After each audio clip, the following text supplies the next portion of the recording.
Hello students, मैं श्री दीपचंद चौधरी महाविद्यालय ललितपुर से।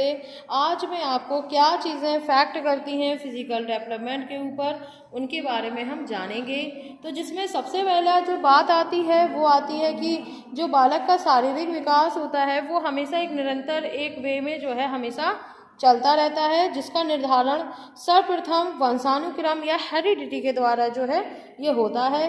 क्योंकि वंशानुक्रम तत्व वे तत्व होते हैं जो किसी बालक को गर्भाधारण के समय ही अपने माता पिता से या पेरेंट्स से जो है प्राप्त हो जाते हैं, और ये वे विशेषताएं हैं जो किसी बालक में जन्म से ही पाई जाती हैं। और प्रत्येक बालक विभिन्न शारीरिक गुणों जैसे रंग, रूप, लंबाई, शारीरिक गठन, स्वास्थ्य, रोग आदि जैसे जो दोष या गुण होते हैं उनको वो प्राप्त करते हैं वंशानुक्रम द्वारा। यानी यही निर्भर करता है उनके गुण और दोषों के लिए, क्योंकि माता पिता का जैसा शारीरिक विकास होगा वैसा ही उनके बच्चों का भी शारीरिक विकास जो है वो होता है।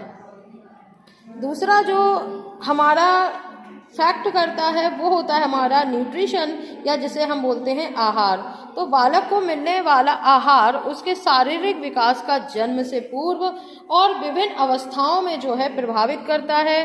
क्योंकि जन्म के पूर्व शिशु का पोषण भी जो है माँ के शरीर के द्वारा, जो उसका ब्लड होता है उसके द्वारा होता है। क्योंकि संपूर्ण गर्भकाल में माँ को दिया गया जो भी बैलेंस्ड और जो भी पोषक या भोजन, जो भी पौष्टिक भोजन दिया जाता है वो शिशु के शारीरिक विकास को जो है काफ़ी ज़्यादा फैक्ट करता है। क्योंकि जब से आहार असंतुलित होगा तो वो भी फैक्ट करेगा, अगर उसे हम संतुलित आहार देते हैं तो वो भी उसे फैक्ट करता है।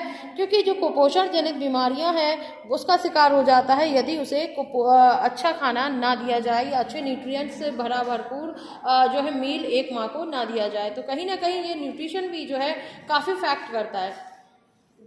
थर्ड है आपका फिजिकल एनवायरनमेंट, यानी कि उसका जो भौतिक वातावरण।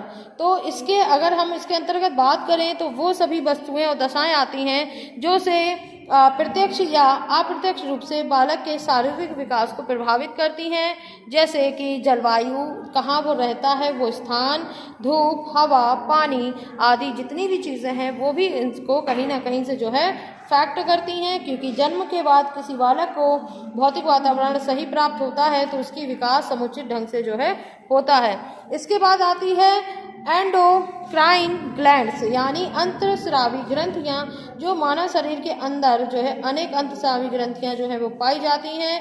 और ये ग्रंथियां जो है विभिन्न प्रकार के रसों की उत्पत्ति करती हैं, और इन रसों पर बालक का शारीरिक व मानसिक विकास जो है काफ़ी निर्भर करता है।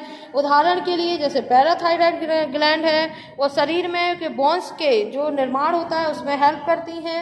और थायराइड ग्लैंड से जो पैराथायराइड, इसके अलावा जो ग्लैंड से जो उत्पन्न जो थायरॉक्सिन जो होता है वो शारीरिक विकास में जो है सक्रिय रूप से भूमिका निभाता है। और जनन ग्रंथियां जो हैं बालक की और बालिकाओं में जो आपके जेंडर रिलेटेड जो मैच्योरिटी आती है वो इसमें मुख्य रूप से होती है।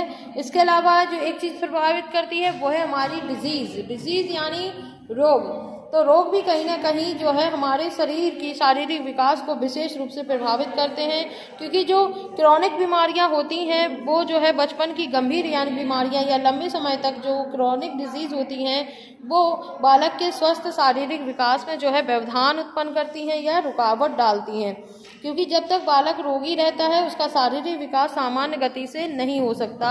इसीलिए जब बालक स्वस्थ रहते हैं तो उनका शारीरिक विकास भी सामान्य ढंग से होता है और वो सही समय पर जो है मैच्योरिटी जो है पा जाते हैं। इसके बाद आता है जेंडर डिफरेंस जो है, इसमें क्या होता है कि जो हमारी बात करते हैं हम इसमें लिंग भेद की, तो जन्म के बाद जो प्रारंभिक अवस्थाओं में शारीरिक विकास की जो गति होती है वो काफ़ी तेज होती है।